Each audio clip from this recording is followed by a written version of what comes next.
எல்லாமே காசாவுக்கு தேவையான மனிதநேய உதவிகள், மருந்துகள், உணவுகளை ஏற்றுக்கொண்டு வரக்கூடிய ட்ரக்குகள். இது இன்னைக்கு நுழைஞ்சிருக்க வேண்டிய ட்ரக்குகள்.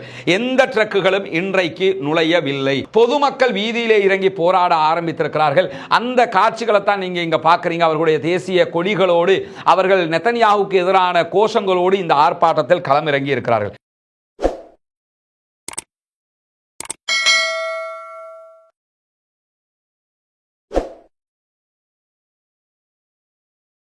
அஸ்ஸலாமு அலைக்கும் வரஹ்மத்துல்லாஹி வபரகாத்துஹு. அன்பிற்கினிய சகோதர சகோதரிகளை, நம் அனைவர் மீதும் ஏக இறைவனுடைய அமைதியும் கருணையும் உண்டாகட்டுமாக என்கிற உயரிய பிரார்த்தனைகளோடு, காசாவிலே யுத்தம் ஆரம்பிக்கப்பட்டு 513 நாட்களை நாம் அடைந்திருக்கிறோம். யுத்த நிறுத்தம் ஏற்பட்டு இன்றோடு 43வது நாளாக இருக்கிறது. இந்த நிலையில காசாவினுடைய நிலை தலைகீழாக இன்றைக்கு மாறிக்கொண்டிருக்கிறது. வல்ல ரஹ்மான் மாத்திரம்தான் அவர்களை காப்பாற்ற வேண்டும், அந்த அப்பாவிகளுக்கு அருள் புரிய வேண்டும், அவர்களுடைய உயிர்கள் பாதுகாக்கப்பட வேண்டும் என்கிற உயரிய பிரார்த்தனைகளோடு தான் இன்றைய இந்த நாளுக்கான செய்திகளை நாம் ஆரம்பிக்க இருக்கிறோம். செய்திகளுக்குள் நுழைவதற்கு முன்பதாக, புனிதமிக்க ரமலானுடைய மாதத்திலே இருக்கிறோம். முதலாவது நோன்பை இன்றைக்கு முடித்திருக்கிறோம். சில நாடுகளில் இருக்கக்கூடிய சகோதரர்கள் 2 நோன்புகளை கூட முடித்திருப்பதற்கான வாய்ப்புகள் இருக்கிறது. எது எப்படி போனாலும் தயவு செய்து உங்களுடைய தொழுகைகளில் கண்டிப்பாக குனூத்துன் நாசிலாவை ஓதுங்கள். பாலஸ்தீன அப்பாவிகள் பாதுகாக்கப்பட வேண்டும். அவர்களுக்கு அநியாய தாக்குதல் நடத்தி அவர்களை அழிக்க முனையும் இஸ்ரேலிய ஆக்கிரமிப்பு ராணுவம் இல்லாதொழிக்கப்பட வேண்டும் என்கிற பிரார்த்தனையை அல்லாஹ்விடத்திலே முன்வைக்க மறந்து விடாதீர்கள். தொடர்ந்தும் அல்லாஹ்விடத்திலே தயவு செய்து இந்த குனூத்துன் நாசிலாவை ஓதுங்கள். ஒவ்வொரு தொழுகைகளிலும் ஓதுங்கள். பள்ளிவாசல் நிர்வாகங்கள் இதற்கான அனுமதியை பள்ளி இமாம்களுக்கு வழங்குங்கள். அதே போன்று மற்ற அமைப்புகள், நிறுவனங்களும் இந்த பணியை செய்வதற்கு முன்வாருங்கள். இதற்காக நமக்கு எந்த செலவுகளும் ஏற்பட போவதில்லை, எந்த விதமான நஷ்டங்களும் ஏற்பட போவதில்லை. அல்லாஹ்விடத்திலே அதிகமான நன்மைகள் தான் கிடைக்க போகிறது சகோதரர்களே. எனவே குனூத்துன் நாசிலாவை பாலஸ்தீன மக்களுக்காக ஓத ஆரம்பியுங்கள். காரணம் என்னவென்றால், இன்று மீண்டும் தாக்குதலை ஆரம்பித்திருக்கிறது இஸ்ரேலிய ஆக்கிரமிப்பு படைகள். ஆம், நாங்கள் தாக்குதலை நடத்தி இருக்கிறோம் என்று பகிரங்கமாகவும் அறிவித்திருக்கிறார்கள். இன்றைக்கு இந்த நிமிடம் வரைக்கும் 5 அப்பாவிகள் பாலஸ்தீன பெருபூமியிலே கொல்லப்பட்டிருக்கிறார்கள், ஷஹீதாகி இருக்கிறார்கள். அவர்களுடைய நோன்பு 2வது நாளிலே இந்த அகோரம் நிகழ்ந்திருக்கிறது என்கிற செய்திகள் தொடர்ந்து வெளியாகி கொண்டிருக்கிறது. காசாவினுடைய செய்திகள் எல்லாம் இன்றைய நாட்களில் பயங்கரமான செய்திகளாகத்தான் மாறிக்கொண்டிருக்கிறது. எனவே தயவு செய்து நம்மால் அவர்களுக்கு செய்ய முடியுமான ஒரு மிகப்பெரிய காரியம் குனூத்துன் நாசிலா. குனூத்துன் நாசிலா எப்படி ஓத வேண்டும், அதனுடைய சட்டதிட்டங்கள் என்ன, நபிகள் நாயகம் ஸல்லல்லாஹு அலைஹி வஸல்லம் அவர்கள் காட்டிய வழிமுறைகள் என்ன என்பதையெல்லாம் உள்ளடக்கிய குனூத்துன் நாசிலா பற்றிய தனியான ஒரு வீடியோவை நம்ம கடந்த நாட்களில் வெளியிட்டிருந்தோம். அதே வீடியோவை மீண்டும் நம்முடைய ரஸ்மினமயசி நியூஸ் மற்றும் ரஸ்மினமயசி அப்டேட்ஸ் என்கிற 2 சேனல்லையும் சற்று முன்னால் பதிவேற்றம் செய்திருக்கிறோம். எனவே அந்த வீடியோவை பாருங்க. அந்த அடிப்படையில் குனூத்துன் நாசிலாவை அத்தனை பேரும் ஓதுங்கள் என்கிற கோரிக்கையை முன்வைத்தவனாக இன்றைக்கு வெளிவந்திருக்கக்கூடிய செய்திகளை நாம் பார்க்க இருக்கிறோம். இன்றைக்கு எனக்கு பின்னால் தெரியக்கூடிய இந்த காட்சிகளை நீங்க பார்த்தீங்கன்னா, இஸ்ரேல் முழுவதும் பாரிய ஆர்ப்பாட்டங்கள் நடத்தப்பட்டு வருகிறது. இஸ்ரேலுடைய பல நகரங்களில் இஸ்ரேலிய பிரதமர் பெஞ்சமின் நெதன்யாஹுவுக்கும் அவருடைய அரசாங்கத்துக்கும் எதிராக பொதுமக்கள் வீதியிலே இறங்கி போராட ஆரம்பித்திருக்கிறார்கள். அந்த காட்சிகளை தான் நீங்க இங்க பார்க்கறீங்க. அவர்களுடைய தேசிய கொடிகளோடு, அவர்கள் நெதன்யாஹுவுக்கு எதிரான கோஷங்களோடு இந்த ஆர்ப்பாட்டத்தில் களமிறங்கி இருக்கிறார்கள். இதற்கான காரணம் என்னவென்று சொன்னால், 40 நாட்கள் முதல் கட்ட சமாதான உடன்படிக்கை முடிவுக்கு வந்திருக்கிறது. இன்றைக்கு 43வது நாளாக இருக்கக்கூடிய நேரத்தில் எப்படியாவது மீண்டும் ஒரு சமாதான உடன்படிக்கை, 2ஆம் கட்ட சமாதான உடன்படிக்கைக்கு செல்ல வேண்டும் என்று அத்தனை பேரும் ஆவலாக இருந்த நேரத்தில் 2ஆம் கட்ட சமாதான உடன்படிக்கைக்கு செல்லாமல் தவிர்த்து கொண்டிருக்கிறது இஸ்ரேலிய ஆக்கிரமிப்பு அரசாங்கம். அந்த வகையில் 2ஆம் கட்ட பேச்சுவார்த்தைக்கு போகாவிட்டால் இஸ்ரேல் போட்ட நிபந்தனை பிரகாரம், சமாதான உடன்படிக்கை பிரகாரம் இஸ்ரேல் 2ஆம் கட்டத்திற்கு மறுக்கும் பட்சத்தில் காசா மீது மீண்டும் யுத்தம் செய்வதற்கான உரிமை அவர்களுக்கு இருக்கிறது என்று சமாதான உடன்படிக்கை சொல்கிறது. எனவே அவர்கள் மீண்டும் ஒரு யுத்தத்திற்கு தயாராகி கொண்டிருக்கிறார்கள். அதை எதிர்த்து தான் தற்போது ஆர்ப்பாட்டங்கள் நடைபெற்று வருகிறது. எக்காரணம் கொண்டும் மீண்டும் ஒரு யுத்தத்தை ஆரம்பிக்க கூடாது, எங்களுடைய பணைய கைதிகளை மீட்டுக் கொண்டு வந்துவிடுங்கள், இஸ்ரேல் இஸ்ரேலாக இருக்கட்டும், பலஸ்டைன் பலஸ்டைனாக இருக்கட்டும் என்கிற கோரிக்கை தான் இஸ்ரேலிய மக்களுக்கு மத்தியிலே தற்போது வைக்கப்பட்டு வருகிறது. இருக்கிறது என்கிற செய்திகள் இஸ்ரேலுடைய எடியோத் அஹ்ரோனோத், இஸ்ரேலி டைம்ஸ், அதே போன்ற ஹான் நியூஸ் ஏஜென்சி என்று பல செய்தி ஸ்தாபனங்களும் இந்த செய்திகளை வெளியிட்டுக் கொண்டிருக்கக்கூடிய நேரத்தில் இன்றைக்கு சற்று முன்னால் வெளியாகி இருக்கக்கூடிய தகவல்கள் தான் காசாவினுடைய நார்த் காசா, வடக்கு காசா பகுதிகளிலும் சென்ட்ரல் காசா, மத்திய காசா பகுதிகளிலும் இஸ்ரேலின் F-35 விமானங்களும் F-16 வகையான விமானங்களும் தற்போது வட்டமிட ஆரம்பித்திருக்கிறார்கள், பயம் காட்டிக் கொண்டிருக்கிறார்கள். பாலஸ்தீன மக்கள் தற்போது பதறிக் கொண்டிருக்கிறார்கள். இந்த வீடியோவை நீங்க பார்க்குகிற நேரத்தில் கூட என்ன நடந்திருக்கும் என்பது அதற்கு பிறகுதான் நமக்கு தெரிய வரும். F-35 விமானங்கள் நமக்கு தெரியும், உலகத்திலேயே மிக வேகமாக சென்று தாக்குதல்களை நடத்தக்கூடிய விமானங்கள். மத்திய கிழக்கிலே இருக்கக்கூடிய நாடுகளிடத்தில் இஸ்ரேல்கிட்ட மட்டும்தான் இந்த விமானங்கள் இருக்கிறது. அமெரிக்கா தான் இதனுடைய ஏகபோக தயாரிப்பாளர்களாக இருக்கிறார். அதே நேரம் F-16 வகையான விமானங்களும் இதே போன்ற தாக்குதல் விமானங்கள். இந்த விமானங்களை வைத்துத்தான் அவர்கள் இந்த தாக்குதல்களை எல்லாம் நடத்துகிறார்கள். எனவே அந்த விமானங்கள் தற்போது காசாவினுடைய வானத்திலே பறக்க ஆரம்பித்திருக்கிறது. ஆளில்லா விமானங்கள், ட்ரோன் விமானங்களும் தற்போது பறக்க ஆரம்பித்திருக்கிறது என்கிற செய்திகளை அல் ஜசீராவினுடைய அரபு மற்றும் ஆங்கில தொலைக்காட்சிகள் ஒளிபரப்பிக் கொண்டே இருக்கக்கூடிய நேரத்தில் எந்த நிமிடத்திலும் இஸ்ரேலிய படைகள் தங்களை குறிவைக்கலாம் என்று சொல்லி நார்த் மற்றும் சவுத், சென்ட்ரல் என்று காசாவில் இருக்கக்கூடிய அத்தனை மக்களும் பதைபதைப்போடு காத்து கொண்டிருக்கிறார்கள். இந்த செய்தியை கேட்கிற உங்களுடைய உள்ளங்களும் பதைபதைக்க ஆரம்பித்திருக்கும் என்பதிலே மாற்று கருத்தில்லை. நம்மால் அவர்களுக்காக செய்ய முடிந்தது ஒன்றுதான், பிரார்த்தனை மட்டும்தான். எனவே அல்லாஹ்விடத்திலே பிரார்த்தனை செய்யுங்கள். அத்துஆஉ முகுல் இபாதா என்றார்கள் ரசூலுல்லாஹி ஸல்லல்லாஹு அலைஹி வஸல்லம் அவர்கள். பிரார்த்தனை தான் இபாதத்துக்களின் தலை என்றார்கள். எனவே அந்த பிரார்த்தனையை முன்வைத்து வாருங்கள். அல்லாஹ் அவர்களை பாதுகாக்க போதுமானவன் என்கிற நிலையில் இன்றைய தினம் தெற்கு ரஃபா பகுதிகளில் இஸ்ரேலுடைய டேங்க் படையை சேர்ந்தவர்கள் தாக்குதல் நடத்தி இருக்கிறார்கள். ஒரு பெண் படுகாயம் அடைந்திருக்கிறார் என்கிற செய்திகள் வெளியாகி இருக்கிறார். அதே நேரத்தில் காசாவில், நார்த் காசாவில் இஸ்ரேலிய ஆக்கிரமிப்பு படைகள் நடத்திய ட்ரோன் தாக்குதல்களில் இதுவரைக்கும் 4 பாலஸ்தீன அப்பாவிகள் கொல்லப்பட்டிருக்கிறார்கள், ஷஹீதாகி இருக்கிறார்கள் என்கிற செய்திகளோடு 5க்கு மேற்பட்ட சகோதரர்கள் படுகாயம் அடைந்திருக்கிறார்கள் என்கிற செய்திகளும் வெளியாகி இருக்கிறது. இந்த சமாதான உடன்படிக்கை நடைமுறையில் இருக்கக்கூடிய இந்த காலகட்டத்துக்குள்ளேயே இஸ்ரேலுடைய தாக்குதல்கள் காரணமாக 120க்கு மேற்பட்ட பாலஸ்தீன அப்பாவிகள் ஆல்ரெடி கொல்லப்பட்டிருக்கிறாங்க, ஷஹீதாகி இருக்கிறாங்க. தற்போது சமாதான உடன்படிக்கை நடைமுறையில் இல்லை. அதை நன்றாக புரிந்து கொள்ளுங்கள். 40 நாட்கள் தான் சமாதான உடன்படிக்கை. 2ஆம் கட்ட பேச்சுவார்த்தைகள் இனித்தான் நடத்தப்பட வேண்டி இருக்கிறது. சரியாக இருந்தால் முதல் கட்டம் நடந்துகிட்டு இருக்கும் போதே பேச்சுவார்த்தைகள் நடத்தி இருக்க வேண்டும். இஸ்ரேல் அதற்கு சம்மதிக்காத காரணத்தினால பேச்சுவார்த்தைகள் நடத்தப்படவில்லை. எனவே தற்போதைய நிலையில் இஸ்ரேல் எந்த நேரத்திலும் காசா மீது உச்சகட்ட தாக்குதல்களை நடத்த முடியும் என்பதுதான் யதார்த்தமான செய்தியாக இருக்கு. இந்த செய்திகளுக்கு மத்தியிலே எனக்கு பின்னால் தெரியக்கூடிய இந்த காட்சியை நீங்க பார்க்கலாம். ரஃபா பார்டர்ல ஈஜிப்ட் பக்கம் தான் இந்த புகைப்படம் எடுக்கப்பட்டிருக்கிறது. இது அத்தனையுமே காசாவுக்குள் நுழைவதற்காக நிறுத்தப்பட்டிருக்கக்கூடிய வண்டிகளாக இருக்கிறது. எல்லாமே காசாவுக்கு தேவையான மனிதநேய உதவிகள், மருந்துகள், உணவுகளை ஏற்றுக்கொண்டு வரக்கூடிய ட்ரக்குகள். இது இன்னைக்கு நுழைஞ்சிருக்க வேண்டிய ட்ரக்குகள். எந்த ட்ரக்குகளும் இன்றைக்கு நுழையவில்லை.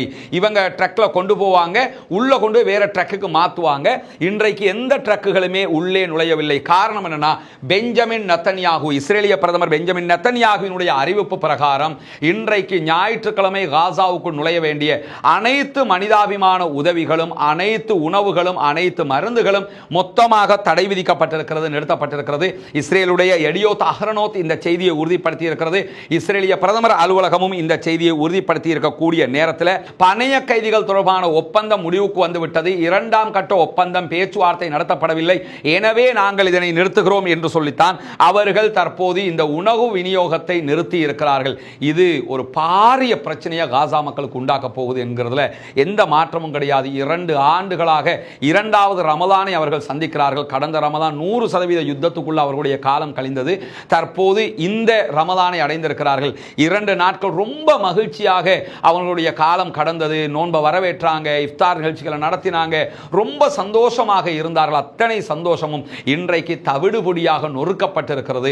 இன்றைய தினம் எப்பொழுது குண்டு எங்கு விழும் என்கிற அச்சத்தில் அந்த மக்கள் இருக்கக்கூடியதை நம்ம பார்க்க முடியும். அதே நேரத்தில் இங்க நீங்க பார்க்கலாம், வெறும் ட்ரக்குகள் இருக்கக்கூடிய காட்சியை நீங்க பார்க்குறீங்க. காசாவுக்குள்ள வருகிற பொருட்களை எடுத்துக்கொண்டு இந்த ட்ரக்குகள் மேலதிகமாக உள்ள வந்திருக்கணும். ஆனால் வரக்கூடிய ட்ரக் எல்லாம் வெறும் ட்ரக்குகளாக வருகிறது. காரணம் என்னன்னா, உள்ளே உணவுகள் அனுமதியை மொத்தமாக இஸ்ரேல் நிறுத்திவிட்டது. இந்த நேரத்தில் தான் இஸ்ரேலுடைய இந்த செயல்பாடு தொடர்பாக பாலஸ்தீன விடுதலை ராணுவமும் பாலஸ்தீன விடுதலை அமைப்பும் ஒரு அறிக்கை வெளியிட்டிருக்கிறார்கள். அதிலே இன்றைக்கு அவர்கள் வெளியிட்டிருக்கக்கூடிய அறிக்கையின் மிக முக்கிய அம்சமாக சொல்லக்கூடிய தகவல் என்னென்று சொன்னால், இஸ்ரேலுடைய காசா உதவிகளை நிறுத்துகிற இந்த செயல்பாடு என்பது சீப் பிளாக்மெயிலாக இருக்கிறது, ஒரு மலிவான மிரட்டலாக இருக்கிறது. இப்படி சீப்பாக அவங்க நடப்பாங்க என்பது உலகம் எதிர்பார்க்காத ஒன்று. ஆனால் உலகத்துக்கு அவங்க யாருங்கிறதை இப்ப காட்டிக்கிட்டு இருக்கிறாங்க. இந்த அளவு கேவலமாக அவர்கள் நடந்து கொண்டிருக்கிறார்கள் என்று சொல்லி இன்றைக்கு பாலஸ்தீன விடுதலை அமைப்பு இந்த அறிக்கை வெளியிட்டிருப்பது மட்டுமல்லாமல் உடனடியாக சர்வதேச நாடுகளும் நெகோசியேஷன் பண்ணிய சமாதான உடன்படிக்கை பேசிய நடுவர்களாக நின்ற கத்தார், எகிப்து உள்ளிட்ட நாடுகளும் இது தொடர்பாக பேச்சுவார்த்தையை நடத்தி காசா மக்களுக்கான உணவுகளையும் மருந்துகளையும் உள்ளே விடுவதற்கு அனுமதிக்க வேண்டும் என்பதை அவர்கள் தெரிவித்திருப்பது மட்டுமல்லாமல், ஒரு கால் நீங்கள் இந்த உணவுகளையும் மருந்துகளையும் ஆயுதமாக பயன்படுத்தினால் நாங்க மருந்தும் உணவும் தருவோம், எங்க ஆக்களை நீங்க வெளியே விடணும், என்னைக்குமே நீங்க அடிமைகளாக இருக்கணும், நாங்க சொல்றதை கேட்கணும், நாங்க நினைச்சா அவங்கள கொல்லுவோம், நாங்க நினைச்சா வாழ வைப்போம் என்கிற ரீதியில் நீங்க யோசிச்சீங்கன்னா ஒருபோதும் நாங்கள் அடிபணிய போவதில்லை. உணவு இல்லாமல் செத்து விடுவோம் என்பதற்காக எங்களுடைய உரிமைகளை விட்டுக் கொடுத்து, எங்களுடைய நாட்டை விட்டுக் கொடுத்து, எங்களுடைய தேசத்தை விட்டுக் கொடுத்து பாலஸ்தீன சுய நாடு, சுய பூமி, தனியான நாடு என்கிற கோஷத்தை ஒருபோதும் பின்வைக்க மாட்டோம், அது எங்களுடைய உயிர் மூச்சாக இருக்கிறது என்பதையும் இன்றைக்கு அடித்து சொல்லி ஒரு அறிக்கையை வெளியிட்டிருக்கிறது பாலஸ்தீன விடுதலை அமைப்பு என்கிற செய்தியும் வெளியாகி இருக்கிறது. இப்படி இரண்டு பக்கமும் ஒரு முக்கியமான சூழ்நிலையாக மாறி இருக்கிறது. உணவை வைத்து டிமாண்ட் பண்ணக்கூடிய ஒரு நிலைக்கு இஸ்ரேல் தள்ளப்பட்டிருக்கிறது. நாங்க உங்களுக்கு சாப்பாடு தரணுமா இருந்தா உள்ள நீங்க அனுமதிக்கணுமாக இருந்தா நாங்க சொல்ற மாதிரி கேளுங்க, எங்க ஆக்களை வெளியே விடுங்க, இல்லாட்டி தரமாட்டோம் அப்படிங்கிறாங்க. காரணம் என்னன்னா, ஈஜிப்டுக்கும் காசாவுக்கும் இடையில் இருக்கக்கூடிய ரஃபா பார்டர்ல இஸ்ரேலுடைய போர்சஸ் கொண்டாந்து நிறுத்தி இருக்கிறாங்க. எனவே அந்த போர்சஸ் உள்ள உணவுகளை அனுப்பினா தான் உள்ள வர முடியும், இல்லாவிட்டால் எதுவும் செய்ய முடியாது என்கிற ஒரு இக்கட்டான நிலை இருக்கிறது.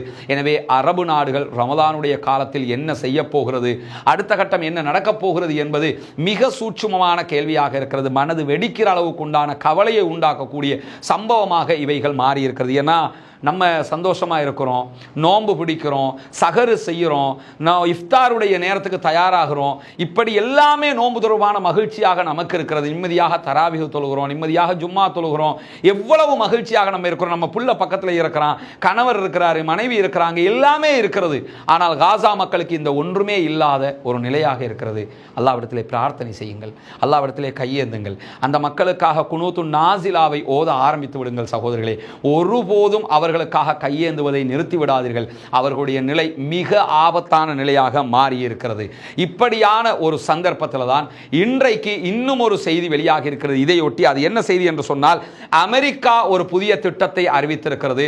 அது எதிர்வருகிற ஏப்ரல் மாதம் 20ஆம் தேதி வரைக்கும் முதல் கட்ட சமாதான உடன்படிக்கையை நடைமுறையில் வைக்கிற திட்டம் என்று அறிவித்திருக்கிறார்கள். இதுதான் ஒரு பக்கமாக நின்று கொண்டு இஸ்ரேலுக்கு ஆதரவாக மாத்திரமே அமெரிக்கா நின்று கொண்டு இந்த உடன்படிக்கை அணுகி கொண்டிருக்கிறார்கள். ஆல்ரெடி 3 கட்ட சமாதான பேச்சுவார்த்தைகள் முடிவுக்கு வந்திருக்கிறது. இங்க நீங்க பார்க்கலாம், காசா சீஸ்ஃபயர் ப்ரொபோசல்ங்கிறது இதுதான். இதுல முதல் கட்டம் 6 வீக், 6 வாரங்கள், கிட்டத்தட்ட 40 நாட்கள் இருக்கும். அந்த 40 நாட்களுக்குள்ளாக பெண்கள், அதே போன்று வயோதிகர்கள், இது போன்ற பணைய கைதிகளை விடுதலை பண்ணுவாங்க. அதே போன்று பாலஸ்தீன மக்களையும் இஸ்ரேல் விடுதலை செய்யும். அதே நேரத்தில் இஸ்ரேலுடைய போர்சஸ் என்ன செய்வாங்கன்னா, மக்கள் அதிகமாக இருக்கக்கூடிய பகுதிகளில் இருந்து வெளியாகுவாங்க. அந்த சில நெட்சாரிம் காரிடோர், நார்த் காசா, கான் யூனிஸுடைய சில பகுதிகளில் இருந்து அவங்க வெளியாகி இருக்கிறாங்க. அதே மாதிரி பலஸ்தீன் மக்கள் வந்து அவர்களுடைய வீடுகள் இருந்த இடங்களுக்கு ரிட்டர்ன் வர முடியும் என்றிருந்தது. அவர்களிலும் பல பேர் ரிட்டர்ன் ஆகியிருக்கிறாங்க. இன்னும் பல பேர் வந்து ரஃபா அகதிகள் முகாம் பகுதிகளில் இன்னும் இருக்கிறாங்க, ரிட்டர்ன் போகாமல் இருக்கக்கூடிய காட்சிகளும் இருக்கிறது. அதே நேரத்தில் எய்ட், அவர்களுக்கு தேவையான உணவுகள், மருந்துகள் எல்லாம் உடனடியாக உள்ளே அனுப்பப்பட வேண்டும் என்பது முதல் கட்டம். இந்த 40 நாட்கள் முடிவுக்கு வந்திருக்கிறது.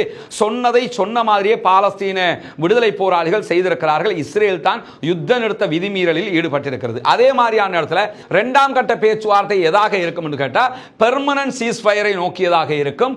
அதிலேயும் அனைத்து பணைய கைதிகளும் விடுதலை செய்யப்படுவார்கள். அதே போன்று இஸ்ரேல் கைது செய்திருக்கக்கூடிய அனைத்து பாலஸ்தீனர்களும் விடுதலை செய்யப்படுவார்கள் என்று இருக்கிறது. அதே நேரத்தில் இஸ்ரேல் பாலஸ்தீனத்தினுடைய அனைத்து எல்லைகளில் இருந்தும் வெளியே போகணும் என்பதுதான் 2ஆம் கட்டம். அது ஆல்ரெடி தீர்மானிக்கப்பட்டுச்சு. உட்கார்ந்து கையொப்பமிடுறது, சைன் பண்றது மட்டும்தான் இருக்கிறது. இருக்கிறது. இந்த இரண்டாம் கட்டம் கையெழுத்தானால் ரஃபா பார்டர், பிலடெல்பி காரிடார் பகுதிகளில் இருந்து இஸ்ரேலிய ஆக்கிரமிப்பு படைகள் வெளியேற வேண்டும். அதே போன்று காசாவினுடைய எல்லா எல்லைகளில் இருந்தும் அவங்க வெளியேறணும். பாலஸ்தீன விடுதலை ராணுவம் சொன்ன மாதிரி அவருடைய பணைய கைதிகளை விடுதலை செய்ய வேண்டும். மூன்றாம் கட்டமாக எது இருக்கும்னா காசாவுக்கான உதவி திட்டங்களை கொடுப்பதும், அதே போன்று காசாவுக்கு உள்ளே இருக்கக்கூடிய இஸ்ரேலுடைய செத்துப்போன பணைய கைதிகளுடைய மொத்த உடல்களை பரிமாற்றம் செய்வதும், காசாவை டெவலப் பண்றதும். இதுதான் இந்த மூன்று கட்டம். இந்த மூன்று கட்டத்தில் முதல் கட்டம் முடிவுக்கு வந்து விட்டது. இரண்டாம் கட்டம் தான் இப்ப வரணும். இந்த இரண்டாம் கட்டத்துக்குள்ள வந்தாங்கன்னா பலஸ்டைன் தனி நாடு என்கிற நிரந்தர யுத்த நிறுத்தத்தை நோக்கி நகர வேண்டி இருக்கிறதுனால இந்த இரண்டாம் கட்டத்திற்கு வராமல் முதல் கட்டத்தையே இன்னும் ஏப்ரல் 25 வரைக்கும் நீட்டிப்பதற்கு அமெரிக்கா முயற்சி செய்கிறது. அதனால யாருக்கு லாபம் பார்த்தீங்கன்னா இஸ்ரேலுக்கு லாபம். என்ன லாபம்னா இந்த முதல் கட்டம் நீட்டிக்கப்படுகிற நேரத்தில் முதல் கட்டத்துக்குள்ளாக மீதம் இருக்கிற 59 பணைய கைதிகள் பாதி பேரை பலஸ்டைன் விடுதலை செய்ய வேண்டும் என்று கோருகிறது அமெரிக்கா. இஸ்ரேல் கூட கோரல, அமெரிக்கா சொல்லிக்கிட்டு இருக்காங்க. அந்த பாதி பேர்னா கிட்டத்தட்ட 59 60 பேர் வச்சுக்கிட்டோம்னா 30 பேர் இருக்காங்க.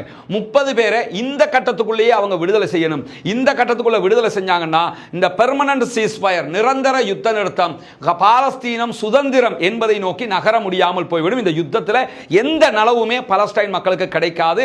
அவங்க செத்து மடிந்ததை தவிர எந்த பலனும் இல்லை என்று ஆகிவிடும். அதனால தான் உடனடியாக அமெரிக்கா என்ன பார்க்கறாங்கன்னா, ரமலான் முடிஞ்சு அதுக்கு பிறகு யூதர்களுடைய பாஸ்கா வழிபாடு இருக்கிறது, அதுவும் முடியக்கல ஏப்ரல் 20 ஆகிரும்.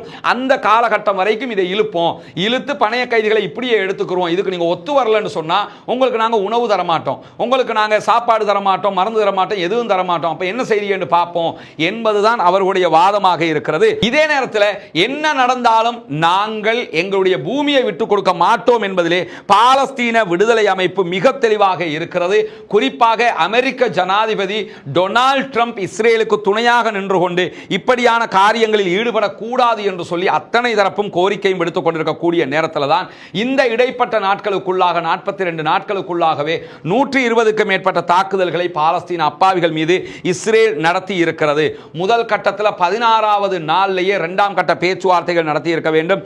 அதற்கும் அவர்கள் ஒப்புக்கொள்ளவில்லை என்பதெல்லாம் நமக்கு தெரியும். இப்படி ஒரு பதட்டமான சூழ்நிலை இருக்கக்கூடிய நேரத்தில் இந்த புனிதமிக்க ரமலானுடைய மாதத்திலே நோன்பாளிகளாக இருக்கக்கூடிய ஏழை மக்களுக்கான நோன்பு பிடிப்பதற்கான, நோன்பு திறப்பதற்கான ஏற்பாடுகளை செய்வதற்காக உங்களை நாடி நிற்கிறோம். அந்த மக்களுக்கான உதவிகளை செய்வதற்காக இறைவனுக்காக வாரி வழங்குங்கள் என்கிற கோரிக்கையை தான் இந்த வீடியோவினூடாக முன்வைக்க இருக்கிறோம். ஏன்னா நம்ம அத்தனை பேர் 3 வேளை உணவுகளை ரொம்ப மகிழ்ச்சியாக உண்டு நோன்புகளை பிடிக்கிற நேரம், ஒரே ஒரு வேளை நோன்பு பிடிப்பதற்கு கூட உணவில்லாமல் கஷ்டப்படுகிற சகோதரர்கள் நிறைய பேர் இருக்கிறார்கள். நோன்பு நெருங்குகிற போதே எங்களை ஏதாவது இடத்துல சேர்த்துக்கிறங்க, எங்களை மறந்துடாதீங்க, எங்களுக்கான உதவிகளை செய்ய முடியுமா என்று வெளிப்படையாக கோரிக்கை வைக்கக்கூடிய பல சகோதரர்களை நம்ம பார்க்கிறோம். பொருளாதாரத்தில் அவர்கள் அப்படியான ஒரு நிலையில் இருக்கிறதுனால தான் கேட்கிறாங்களே தவிர அவர்களுக்கு கேட்க வேண்டும் என்கிற எந்த ஒரு ஆசையும் கிடையாது. எனவே அந்த மக்களுக்கு தேடி சென்று உதவ வேண்டிய கடமை நமக்கெல்லாம் இருக்கிறது. நபிகள் நாயகம் ஸல்லல்லாஹு அலைஹி வஸல்லம் அவர்கள் அதைத்தான் நமக்கு காட்டியும் தந்திருக்கிறார்கள். அல்லாஹ்வுடைய தூதர் ஸல்லல்லாஹு அலைஹி வஸல்லம் அவர்களிடத்தில் இஸ்லாத்திலேயே மிகச்சிறந்த காரியம் எது என்று கேட்கப்படுகிற போது பசித்தவர்களுக்கு உணவளிப்பது என்றார்கள். எனவே பசித்தவர்களுக்கு உணவளிக்கிற இந்த நட்பணியிலே நாம் அத்தனை பேரும் இணைந்து கொள்ள வேண்டும் என்பதோடு அல்லாஹ்வுடைய தூதர் ஸல்லல்லாஹு அலைஹி வஸல்லம் அவர்கள் சொன்னார்கள், இத்தகுன்னார வலவ் பிஷிக்கி தம்ரா, ஒரே ஒரு பேரிச்சம்பழத்தினுடைய துண்டு இருந்தால் கூட அதை கொடுத்தும் நீங்கள் நரகத்தை விட்டும் பாதுகாப்பு தேடிக்கொள்ளுங்கள் என்றார்கள். நரகத்தை விட்டு பாதுகாப்பு தேடுகிற மாதத்தை நாம் அடைய இருக்கிறோம். அநேகமாக இந்த வீடியோவை பார்க்கிற நேரத்தில் நாம் ரமலானை அடைந்திருக்கலாம் அல்லது நாளை அடைவதற்கு வாய்ப்பு இருக்கிறது. இந்த ரமலானுடைய மாதத்திலே ஏழை எளிய மக்களுக்கு உதவி செய்து நாளை மறுமையிலே சொர்க்கத்தை அடைகிற அந்த நட்பணியில் கைகோர்ப்போமாக, இணைவோம், ஒன்றாக இணைவோம், அந்த மக்களுக்காக உழைப்போம். நாளை மறுமையிலே கண்டிப்பாக நமக்குரிய ஈடேற்றத்தை பெற்றுக்கொள்வோம் என்கிற அடிப்படையில் தான் இந்த வீடியோவினூடாக உங்களை நாம் தொடர்பு கொண்டிருக்கிறோம். எனவே இந்த நட்பணிக்கு உதவ விரும்புகிற சகோதரர்கள் உங்களுடைய சதகா மற்றும் தான தர்மங்களை முன்னால் தெரிகிற நம்முடைய வங்கி கணக்கிழக்கத்திற்கு தாராளமாக வாரி வழங்குங்கள். முன்னால் தெரிகிற நம்முடைய பேங்க் அக்கவுண்ட்டுக்கு உங்களால் முடிந்த உதவிகளை நீங்கள் வழங்கியதற்கு பிறகு அதனுடைய பற்றுச்சீட்டை முன்னால் தெரிகிற என்னுடைய வாட்ஸ்அப் இலக்கத்திற்கு அனுப்பி உதவுங்கள். வல்ல ரஹ்மான் நம் அத்தனை பேரையும் நல்ல பணிகளில் ஒன்றிணைப்பானாக, நாளை மறுமையிலே வெற்றி பெறச் செய்வானாக. இந்த ஏழை எளிய மக்களுக்கான பணியிலே நாம் அத்தனை பேரும் ஒன்றிணைவோம், சதகாக்களை செய்வோம், பகிர்ந்தளிப்போம், நாளை மறுமையிலே வெற்றி பெறுவோம். எகிப்தினுடைய வெளிவிவகார அமைச்சரை சந்தித்து பேசியிருக்கிறார் காசாவினுடைய பலஸ்டைனுடைய ஃபத்தாஹ் அமைப்பின் பிரதமராக இருக்கக்கூடிய முகமது முஸ்தபா அவர்கள் சந்தித்து பேசியது மட்டுமல்லாமல் 4ஆம் தேதி, இன்னைக்கு நம்ம 2ஆம் தேதி இறுதியில் இருக்கிறோம், 4ஆம் தேதி இன்னும் 2 நாட்களுக்குள்ளாக நாளை மறுநாள் எகிப்து தலைநகர் கெய்ரோவில் அரப் லீகினுடைய உச்சி மாநாடு நடக்க இருக்கிறது. காசா மக்களுக்காகவே நடத்தப்படுகிற மாநாடாக இது இருக்கிறது. காசா மக்களுக்கு என்ன செய்ய போகிறோம், அடுத்து என்ன நடக்க போகிறது என்பதுதான் இதில் பேசப்பட இருக்கிறது. குறிப்பாக அமெரிக்க ஜனாதிபதி டொனால்ட் ட்ரம்ப் அறிவித்த காசாவிலிருந்து அத்தனை பேரும் வெளியேற வேண்டும், நீங்க ஜோர்தானுக்கு போங்க இல்லைனா எகிப்துக்கு போங்க என்கிற திட்டம் இந்த இடத்தில் முடிவுக்கு வர இருக்கிறது. அந்த வேலையை செய்யறதுக்கான முன்னோட்டம் ஒன்றாகத்தான் இந்த அரப் லீக் மாநாடு நடத்தப்பட இருக்கு. அந்த அரப் லீக் மாநாட்டில் என்னவெல்லாம் இருக்கிறது, அதில் என்ன பேசப்பட போகிறது என்பது தொடர்பாகத்தான் இவர் சந்தித்து பேசியிருக்கிறார். 2 பேருமே இன்னைக்கு ஒரு பத்திரிகையாளர் சந்திப்பு நடத்தினாங்க. அதில் என்ன சொல்லியிருந்தாங்கன்னா, இந்த காசா மக்கள் காசாவிலே தான் இருக்கணும், காசா மக்களை பாதுகாக்கிறதுக்காக என்று சொல்லி ஒரு பாதுகாப்பு படை உருவாக்கப்படும், அந்த படைக்கு எகிப்து பயிற்சி அளிக்கும், அந்த படையை வைத்து காசாவில் டெவலப்மெண்ட் வேலைகளையும் எகிப்து தலைமையில் அரபு நாடுகள் செய்யும். ஒரு நல்ல திட்டம் தான், மாற்று கருத்து இல்லை. அதே நேரத்தில் காசாவினுடைய ஆட்சியை பாலஸ்தீன விடுதலை அமைப்பு விட்டுக் கொடுக்கும் என்று சொல்லி இருக்கிறார்கள். அவங்க ஆல்ரெடி சொல்லிட்டாங்க, நாங்க விட்டுக் கொடுக்கிறோம் என்று சொல்லி. அப்படி விட்டுக் கொடுத்தால் ஒரு பொதுவான தலைமைத்துவத்தின் கீழ் ஆட்சியை கொண்டு வருவதற்கு தயாராக இருக்கிறோம் என்கிற செய்தியும் அவர் சொல்லி இருக்கிறார். இருந்தாலும் பாலஸ்தீன விடுதலை அமைப்பு, நாங்கள் ஆட்சியை விட்டுக் கொடுப்பதற்கு தயாராக இருக்கிறோம், ஆயுதத்தை கீழே வைக்க மாட்டோம், எங்களுடைய ராணுவமாகத்தான் இருக்கும் என்பதையும் திட்டவட்டமாகவே சொல்லி இருக்கிறார்கள். இந்த செய்திகள் நடைபெற்றுக் கொண்டிருக்கக்கூடிய நேரத்தில் தான் 4ஆம் தேதி நாளை மறுநாள் அரப் லீகினுடைய மாநாடு நடைபெற இருக்கிறது. இன்றைக்கு உணவு போக்குவரத்தில் அத்தனையும் நிறுத்தப்பட்டிருக்கிறது. காசா மீது மீண்டும் தாக்குதலை ஆரம்பித்திருக்கிறது இஸ்ரேலிய ஆக்கிரமிப்பு ராணுவம். இப்படி பரபரப்புக்கு பஞ்சமில்லாத, ஆபத்துக்கும் அதிர்ச்சிக்கும் பஞ்சமில்லாத செய்திகளாக காசாவினுடைய செய்திகள் வெளியாகி கொண்டிருக்கிறது. வல்ல ரஹ்மான் மட்டும்தான் அவர்களை பாதுகாக்க வேண்டும். இன்றைக்கும் 5 பேர் கொல்லப்பட்டிருக்கிறார்கள், ஷஹீதாகி இருக்கிறார்கள். வல்ல ரஹ்மான் அவர்களுக்கு உயர்தரமான ஜன்னத்துல் ஃபிர்தௌஸை வழங்க வேண்டும். அவர்கள் இணை வைக்காத பட்சத்திலே அவர்களுக்கு ஷஹீதுடைய அந்தஸ்து கிடைக்கும் என்பதிலே எந்த மாற்று கருத்தும் இல்லை. எனவே பாலஸ்தீன மக்களுக்காக பிரார்த்தனை செய்யுங்கள் சகோதரர்களே. பாலஸ்தீன மக்களுக்காக குனூத்து நாசிலாவை ஓதுங்கள் சகோதரர்களே. பாலஸ்தீன மக்களுக்காக உங்களுடைய நோன்பு காலங்களில் உங்களுடைய துஆக்களில் அவர்களை சேர்த்துக் கொள்ள மறந்து விடாதீர்கள். ஜனநாயக ரீதியாகவும் பாலஸ்தீன மக்களுக்காக குரல் எழுப்புவோமாக. பொறுத்திருங்கள், என்னவெல்லாம் அடுத்தடுத்து முக்கியமான செய்திகள் வருகிறதோ உடனுக்குடன் உங்களுக்கு கொண்டு வந்து தருவதற்கு தயாராக இருக்கிறோம். நம்முடைய Rasmin MISC news, Rasmin MISC updates என்கிற 2 சேனலையும் சப்ஸ்கிரைப் செய்யாத சகோதரர்கள் சப்ஸ்கிரைப் செய்து இணைந்து கொள்ளுங்கள். நம்முடைய வாட்ஸ்அப் மற்றும் டெலிகிராம் சேனலில் இணையாதவர்கள் இணைந்து கொண்டால் உங்களுடைய மொபைலுக்கே இந்த செய்திகள் உடனடியாக வந்து சேர்ந்துவிடும் என்பதோடு நம்மை ஃபேஸ்புக், ட்விட்டர், இன்ஸ்டாகிராம், எக்ஸ் ஆகிய தளங்களில் ஃபாலோ பண்ண விரும்புகிறவர்கள் ரஸ்மின் எம்ஐஎஸ்சி என்கிற பெயரில் நீங்கள் ஃபாலோ பண்ண முடியும் என்பதையும் தெரிவித்துக் கொண்டு, பாலஸ்தீனம் வெற்றி பெறட்டும், பாலஸ்தீனம் சுதந்திரம் அடையட்டும், பாலஸ்தீன மக்களுக்காக என்றும் கரம் கோர்ப்போமாக. வாஹ்ரு தஅவானா அல்ஹம்துலில்லாஹி ரப்பில் ஆலமீன்.